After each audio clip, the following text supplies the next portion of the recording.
They sent an alien inspector to a human academy, and he witnessed their true nature. The methane rain fell in a relentless drumming torrent against the transparasteel dome of the viewing platform. Beyond it, the colossal serene rings of Saturn hung in the black sky, a silent, majestic backdrop to the chaos unfolding below. Praetor Valerius of the Cygnian ascendancy stood with his hands clasped behind his back, his posture a study in rigid disbelief. His pristine silver and white uniform felt offensively clean in this place of mud and orchestrated misery. Below, in the sprawling, floodlit quagmire, the human cadets were screaming. They crawled under grids of sparking wires, hauled themselves over walls slick with freezing rain, and navigated trenches filled with a foul, churning liquid. It was a scene of primitive, unrestrained brutality that assaulted Valerius's every logical precept of military training. "Praetor," Acolyte Phelan murmured, his own slender frame tense with revulsion. "My readings indicate the ambient temperature is nearing the freezing point for this atmospheric composition. Their life signs are erratic." As if to punctuate the acolyte's observation, one of the cadets slipped from a high rope, landing with a sickening thud in the mud below. He cried out, clutching his leg. Valerius watched, expecting a medical team to rush in. Instead, a larger human in a dark green uniform stomped over, his face a mask of fury.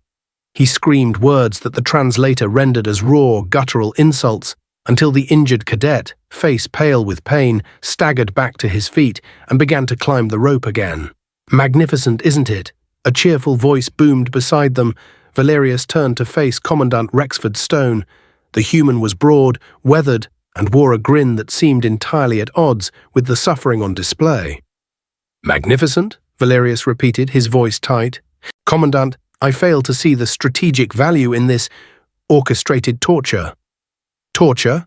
Stone laughed, a deep, hearty sound that was nearly lost in the storm. "Praetor, this is the crucible. It's a rite of passage. Forges character like nothing else." Valerius stared at the commandant, then back at the field of mud and pain.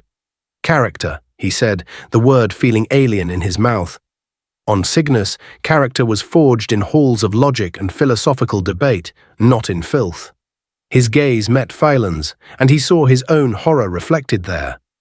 Phelan whispered into his wristcom, his voice a low, urgent tremor intended for the official record. "Praetor, their training methods appear to border on the barbaric. Recommend immediate re-evaluation of baseline threat assessment." Valerius said nothing. He simply watched the injured cadet finally reach the top of the rope, his form shaking with exhaustion, only to be met with the next impossible obstacle. The praetor had come to assess a fledgling military power. He was beginning to suspect he was witnessing the forging of monsters. As Praetor Valerius watched the cadet haul his battered body over the wall, the memory of his arrival just hours earlier felt like a transmission from a different reality, a different species.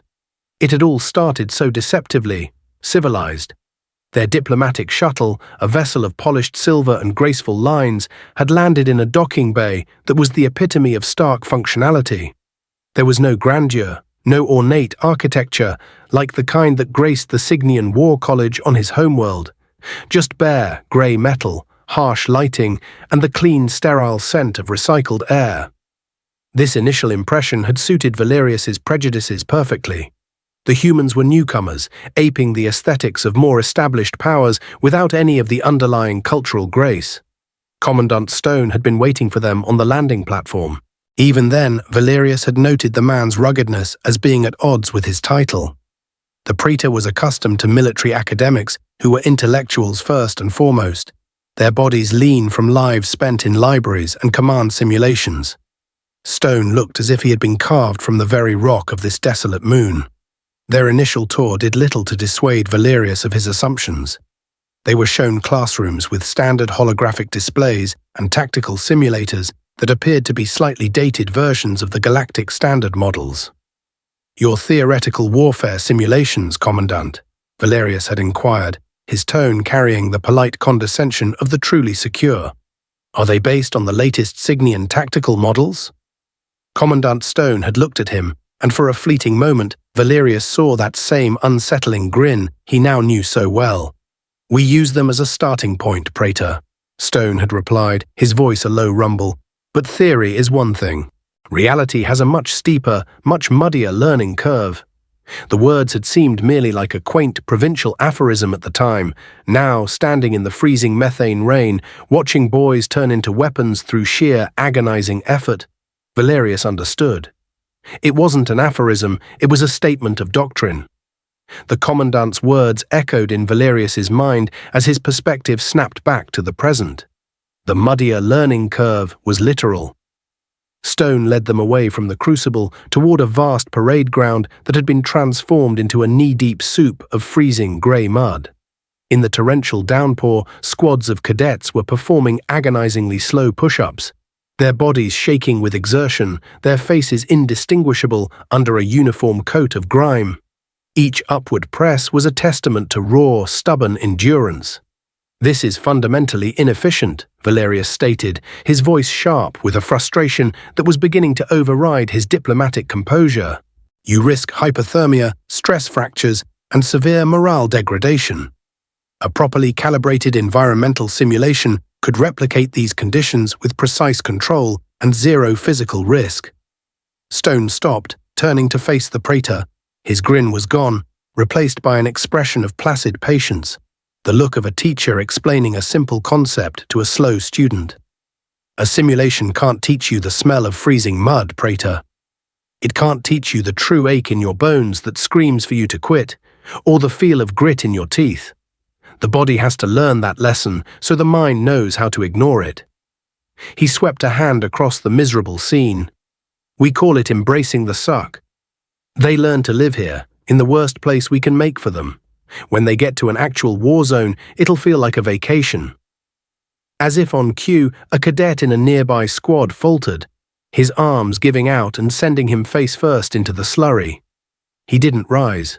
Immediately, his squad mates broke formation, two of them grabbing his arms to haul his limp body out of the mud. The instructor's whistle shrieked. "Your brother falls, you all fall," he bellowed. "Now give me 50 more for the weakness in your unit." The entire squad, including the two carrying the collapsed cadet, dropped back into the mud and began again. Phelan was now openly recording, his datapad held with a trembling hand. Valerius heard him mutter a log entry. "Collective punishment enforced. Unit cohesion prioritized over individual well-being. Appears to be a form of ritualistic self-harm as a core training methodology." Valerius felt a cold dread solidify in his gut. It was a pattern, a deliberate, systematic philosophy of breaking their soldiers to rebuild them into something else.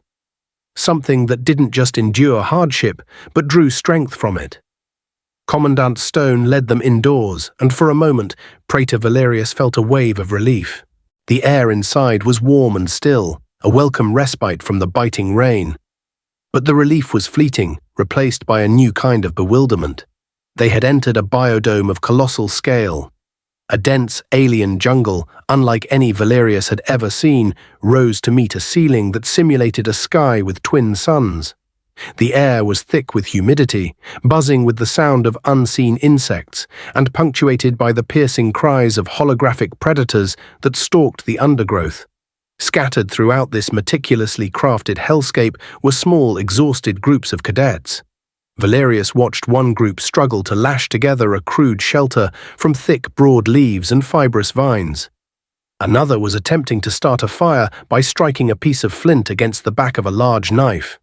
A third was huddled around a pool of stagnant-looking water, working on a makeshift filter made of sand, charcoal from their fire, and a strip of cloth from their own uniforms. Valerius's gaze settled on the single tool each cadet seemed to possess. A large, brutally simple knife sheathed at their hip.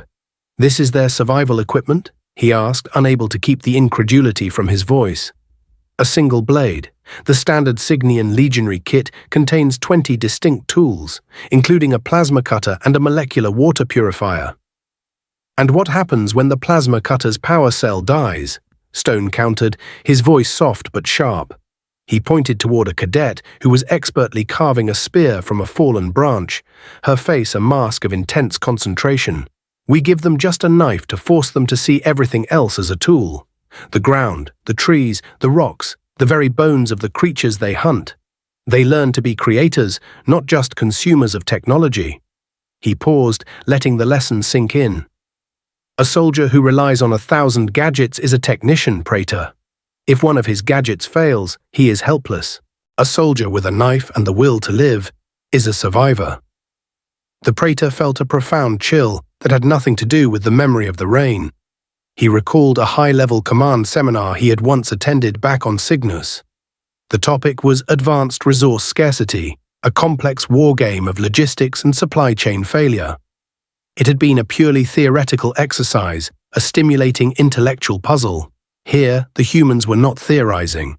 They were forcing their future soldiers to live the reality. This wasn't a sign of technological backwardness. It was a deliberate, terrifying choice. They were conditioning their warriors to view their advanced technology not as a necessity, but as a luxury. An army that could fight with sticks and stones didn't need to fear the failure of a plasma rifle. They could simply pick up a rock. If the biodome was a lesson in primal survival, the next stage of the tour was a dissertation on mechanized chaos. Stone led them to an expansive open-air battlescape pockmarked with crumbling ruins and the skeletal frames of destroyed vehicles. The air, already heavy with the scent of rain and ozone, crackled with energy and the deafening symphony of weapons fire. Moving targets popped up from behind cover, automated turrets spat non-lethal plasma rounds, and simulated explosions threw dirt and debris into the air. "Your training casualty rates must be significant," Valerius shouted over the din, watching a team of cadets assault a fortified bunker. Their movements were a blur of aggressive motion. It was not the precise, coordinated elegance of a Cygnian tactical unit, but a fluid, seemingly uncoordinated rush that was nevertheless brutally effective. One human would lay down a torrent of covering fire, while two others flanked the position, tossing an improvised explosive before storming the entrance. "We have medics on standby," Stone yelled back, a thrill in his voice. "Better to have a plasma burn in training than a casket coming home from a war. We teach them that combat isn't a clean equation solved from a safe distance. It's a loud, messy, terrifying dance. The only way to master that chaos is to learn the steps." Acolyte Phelan clutched his datapad, his antennae twitching erratically. "Praetor, their biometric readings are astounding. Adrenaline and cortisol levels are spiking to what our medical archives would classify as debilitating, yet their accuracy and reaction times are increasing." Valerius watched the successful assault on the bunker, the cadets moving with a predatory instinct he found deeply unsettling. He understood what Stone meant by a dance. It was not a choreographed performance of logic and tactics, but the instinctual, flowing violence of a pack predator. The Cygnians had spent millennia engineering that very instinct out of their soldiers, replacing it with dispassionate, cold logic, believing it to be a relic of a more savage age. They believed a soldier's mind should be a flawless computer, untouched by the passions of fear or fury. The humans, he now saw, had taken the opposite path. They didn't suppress the beast within. They honed it, disciplined it, and unleashed it. They were not just training soldiers, they were training hunters, and the galaxy was to be their hunting ground. The thought made his blood run cold. From the wide-open chaos of the battlescape, Stone led them into a claustrophobic labyrinth of stark, grey corridors and interconnected rooms. The air was close, heavy with the metallic scent of ozone and the acrid smell of sweat. This was what the Commandant called the Kill House, a facility for practicing the brutal art of close-quarters combat. Praetor Valerius watched through a reinforced window as two cadets moved through a simulated room.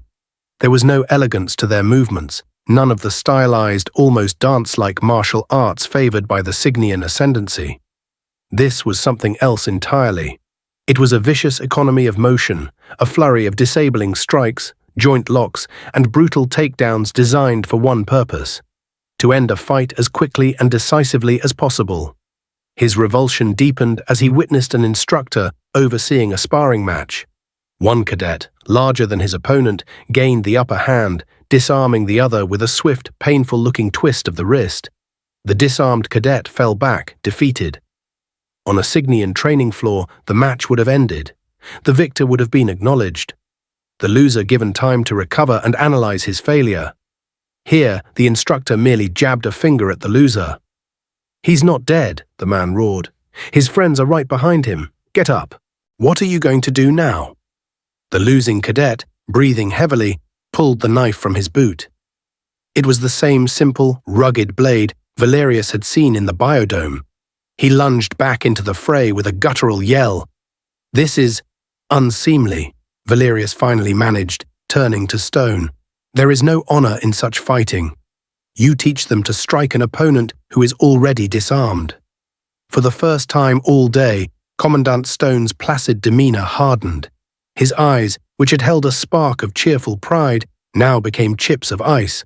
"Honor is for victory parades, Praetor," he said, his voice low and dangerous. "Survival is for the battlefield. We don't teach them how to fight with honor." He leaned slightly closer, his presence suddenly immense. "We teach them how to win." The words struck Valerius with the force of a physical blow. He felt his diplomatic composure finally shatter, replaced by a raw, primal fear.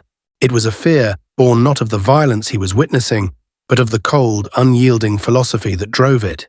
The Cygnian ascendancy, for all its military might, was bound by millennia of tradition. Their warfare was a complex ritual with codes, accepted tactics, and lines of honor that were never crossed. To the Cygnians, how one fought was as important as the outcome. To these humans, the outcome was all that mattered. They had stripped war of its ceremony, its pretenses, its honor. They had looked upon the face of conflict and seen it for what it truly was, a struggle for survival. And they had embraced that brutal truth with a totality that Valerius now understood was the most terrifying weapon in the galaxy. The final stop on the tour was in a different wing of the Academy, one that was eerily silent. The walls were a sterile white, the air was still, and the only sound was a low, almost subliminal hum. Valerius felt a flicker of relief. This, finally, seemed like a return to the sophisticated, technology-driven training he understood. The corridor opened into a vast circular chamber where rows of sleek black pods were arranged in concentric circles. "Our Neural Simulation Center," Commandant Stone announced, his voice softer here, more reverent. The final stage of the forging process. Valerius examined the pods. They were clearly advanced neural interface devices, similar in principle to the ones used by the Cygnian War College. For the first time all day, he felt he was on familiar ground. "Ah, tactical simulations," he said, a measure of his composure returning. "An essential tool for honing strategic acumen without risking personnel." Stone gave him a thin, unreadable smile. "We do that, yes. But we also do more." He gestured to a large monitor on the wall, which flickered to life, showing the point of view of a cadet currently inside a pod. The relief Valerius had felt moments before evaporated, replaced by a wave of cold, abject horror. This was no clean, tactical game. The simulation was a hyper-realistic, full-sensory nightmare. The cadet was on a war-torn alien world, the sky boiling with sickly green clouds. The sounds of screams and explosions were deafening. Valerius watched as the cadet's squadmate, a figure rendered with perfect, heart-wrenching realism, was torn apart by an explosion. The simulation didn't just show it. It transmitted the concussive force, the heat, and the cadet's own biofeedback of terror and grief. He was being forced to make impossible choices, sacrifice one wounded soldier to save 3 others, or call in an artillery strike on a position where civilians were known to be hiding. "A soldier's body can be perfect," Stone said quietly, his voice a chilling counterpoint to the carnage on the screen. "But their mind, their spirit, that is the true vulnerability. So we break them here, in a controlled environment. We expose them to the absolute worst the universe can throw at them. To loss, to fear, to the guilt of impossible choices. We make them live through their own worst nightmares, over and over again." Acolyte Phelan, who had been silent for some time, finally spoke, his voice trembling. You are deliberately inducing psychological trauma?" Stone turned his gaze from the screen to look directly at the horrified aliens. His eyes were devoid of all warmth. "We're building calluses on the soul, Acolyte," he said. "It's the only armor that never breaks." That was it. The final horrifying piece of the puzzle clicked into place for Praetor Valerius. The mud, the pain, the exhaustion, that was all to harden the body. This was to shatter and reforge the very spirit. The Signians shielded their legionaries' minds using memwipes and psychological buffers to protect them from the horrors of war. The humans didn't shield their soldiers. They took their souls, burned them down to the slag, and hammered them back into the shape of a weapon. Valerius finally truly understood. Humanity's approach to war wasn't just a different strategy. It was a different kind of existence, one born from a history so brutal that it had taught them that the only way to survive was to become more terrible than anything that could possibly threaten them. The journey back to the shuttle bay was a silent one. The methane rain had finally ceased, leaving the air still and cold. The rings of Saturn, stark and white in the dim light of the outer system, seemed to watch them with ancient indifference. Acolyte Phelan fumbled with his datapad, his slender fingers struggling to input the final logs, his composure completely gone. Praetor Valerius, however, was perfectly still, his mind a silent storm of horrifying revelations. They reached their elegant shuttle, a vessel that now seemed impossibly fragile and naive. Commandant Stone escorted them to the boarding ramp, his expression neutral, his duty fulfilled. Before stepping onto the ramp, Praetor Valerius turned, his gaze locking with the commandant's. All pretense of diplomatic superiority had been stripped from him, burned away by the day's revelations. "Commandant," Valerius began, his voice flat and devoid of inflection, "my government sent me to assess humanity's military readiness. I believed I was to observe your technology, your fleet dispositions, your strategic doctrine." He paused, the weight of his next words heavy in the thin air.